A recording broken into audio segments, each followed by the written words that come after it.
Ce que nous savons, c'est que Mike Le Bosso, c'est un promoteur d'artistes, c'est un tourneur, c'est un entrepreneur de spectacle qui, depuis plusieurs années, fait venir des artistes ici en France. Il fait venir des acteurs culturels en France. Mike Le Bosso a fait venir plusieurs artistes ici en France.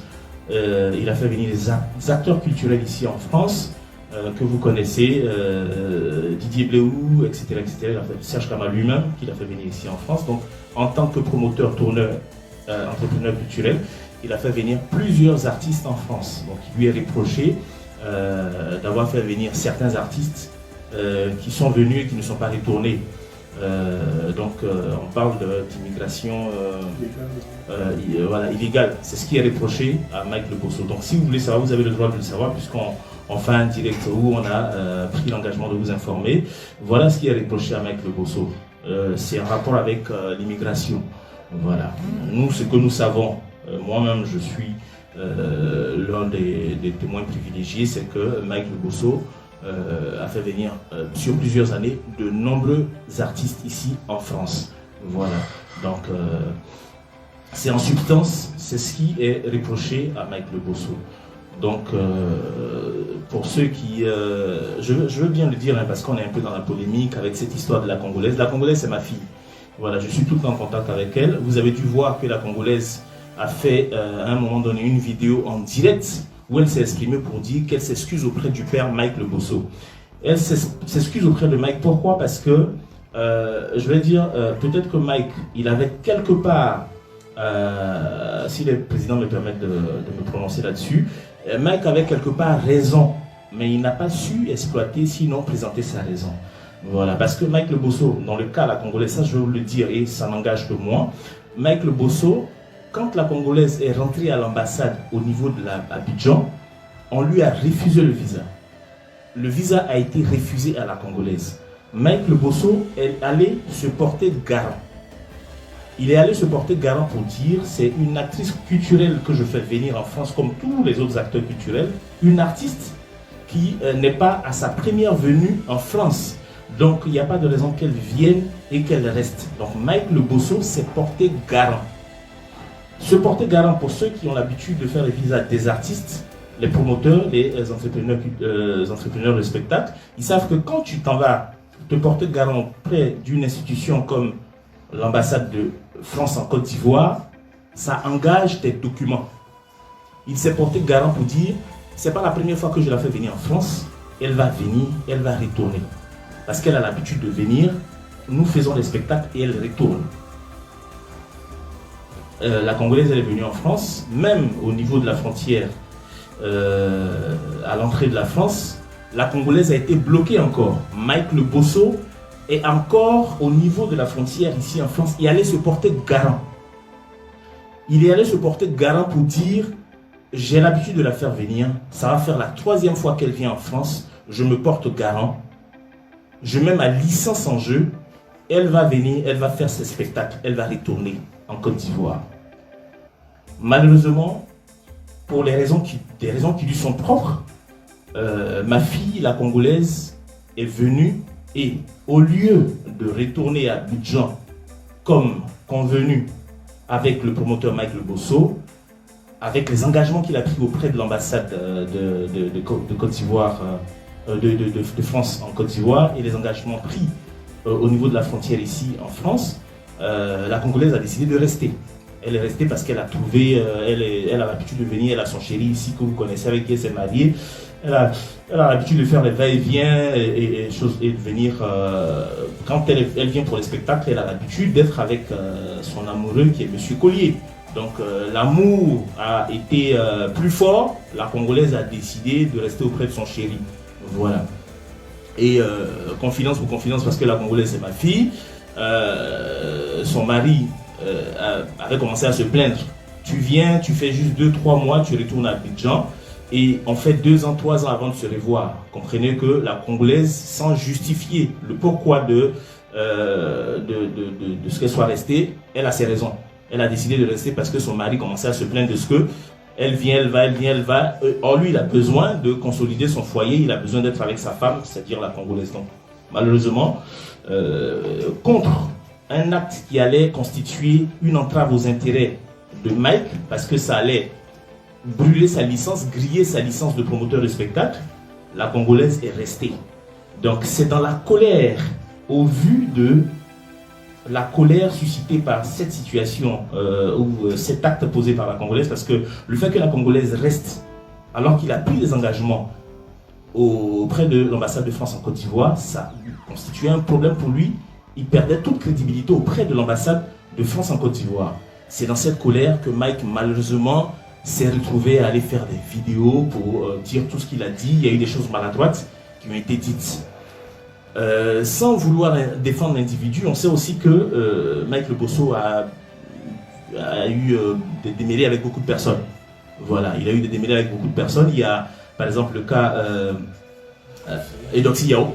Eudoxie Yao, elle espérait, elle rêvait de venir en France.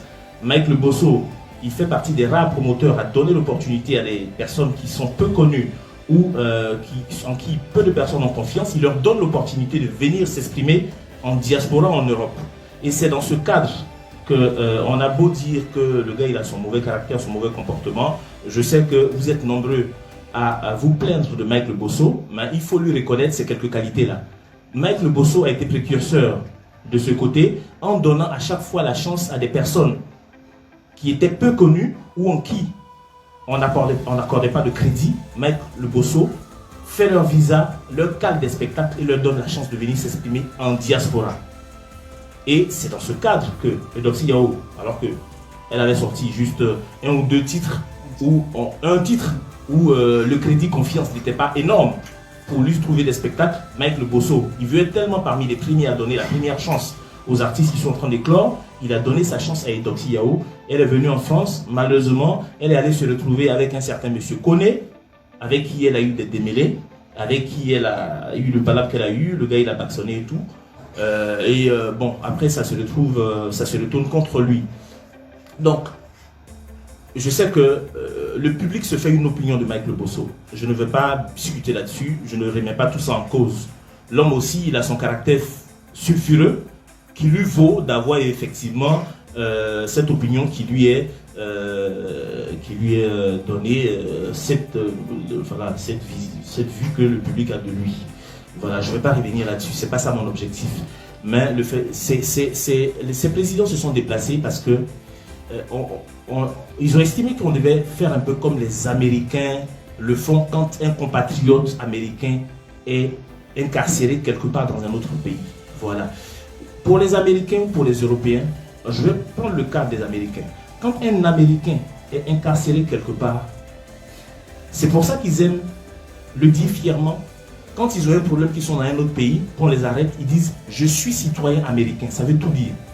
Quand un Américain dit « Je suis citoyen américain », ça veut dire que quoi que j'ai fait, je sais que mon pays va agir pour au moins chercher à faire respecter mes droits.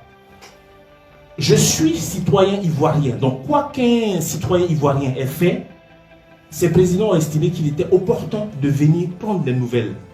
Peu importe la presse dont il jouit, peu importe les polémiques dont il fait l'objet, ils se sont déplacés depuis Paris pour venir prendre les nouvelles parce que c'est un citoyen ivoirien et nous sommes à l'étranger. Nous sommes loin à 6000 km de la Côte d'Ivoire.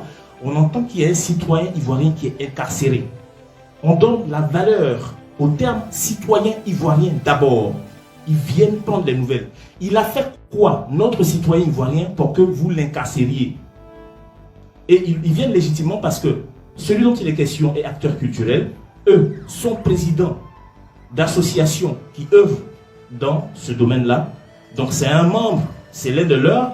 C'est dans ce cadre qu'ils viennent pour prendre les nouvelles. Voilà. Donc, nous sommes venus avec le président. Il y a le président Mako SFR de la MPPC que je veux citer, que je salue à travers ce direct, qui lui aussi devait faire le déplacement, qui malheureusement a eu un imprévu. Sinon, à la première rencontre d'information, Mako SFR était représenté à travers Hervé Bois, donc la MPPC nous accompagne dans cette démarche. On reproche aux Ivoiriens de ne pas être unis. Une situation malheureuse se pose. Je pense que pour une fois, les différents présidents des différentes associations acceptent, sinon s'accordent pour se retrouver, se mettre ensemble, pour essayer ensemble de s'informer, de savoir ce qui se passe afin d'apporter la réponse appropriée. Je ne sais pas si vous êtes d'accord avec ce que je suis en train de dire, hein, mais cher président. Donc, pour faire court, un citoyen ivoirien est incarcéré à Rouen. Nous, en tant qu'Ivoiriens, et avec la caution et la bénédiction des présidents qui sont là, nous nous sommes déplacés. Nous avons notre hôte, qui est lui-même acteur culturel, président de Ngawa Prod, qui est sur place à Rouen, qui nous a reçus. Et nous sommes allés rencontrer l'avocat de ce citoyen ivoirien pour avoir des informations. Notre frère ivoirien là, que vous avez mis en prison, il a fait quoi? Pourquoi il est en prison? C'est pour ça que nous sommes venus. L'avocat nous a donné l'information, au risque de revenir ou de me répéter. L'avocat nous dit c'est en rapport avec l'immigration et en particulier des personnes que Mike Le Bosso, artiste ou non artiste, mais des artistes parce qu'il œuvre dans le domaine culturel.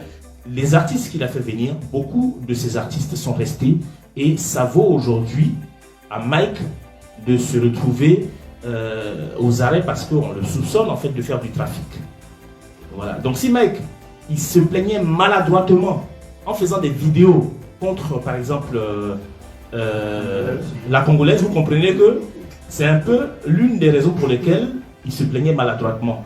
Je vous fais venir, vous faites des spectacles et vous restez, moi ça va me créer des problèmes. Ça a fini par lui créer des problèmes. Le problème que Mike a, ce n'est pas strictement lié à l'affaire de la Congolaise, hein, non, pas du tout. Ce n'a rien à voir avec l'affaire de la Congolaise. Je donne juste un élément d'exemple. Mike fait l'objet d'enquêtes depuis plusieurs années, au moins depuis plus de 2-3 ans. Donc ce n'est pas à cause de la Congolaise que Mike a été arrêté. Mais Mike a été arrêté parce que il a fait venir plusieurs artistes et beaucoup d'entre eux sont restés, ne sont pas retournés au pays et ça lui vaut d'être incarcéré parce qu'on pense qu'il fait du trafic.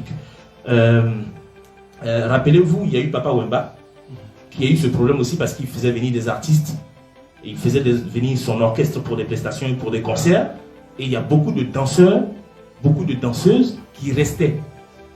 Papa Wemba, paix à son âme, a eu aussi ce problème. Beaucoup de grands artistes africains ont eu ce problème.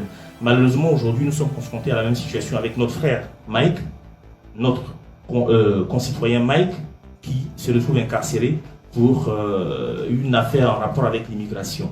Donc, voilà un peu le compte rendu, voilà un peu la raison de notre présence ici à Rouen avec Jesse de Ngawa Prod, avec le président de KISS, du MODER et avec le président Eric Saki de l'AIFB également, le président Marco SFR de l'ANPPC qui nous donne sa caution, qui nous a accompagnés dans cette démarche-là. Je pense que j'ai été assez long et assez large. Tu veux dire quelque chose?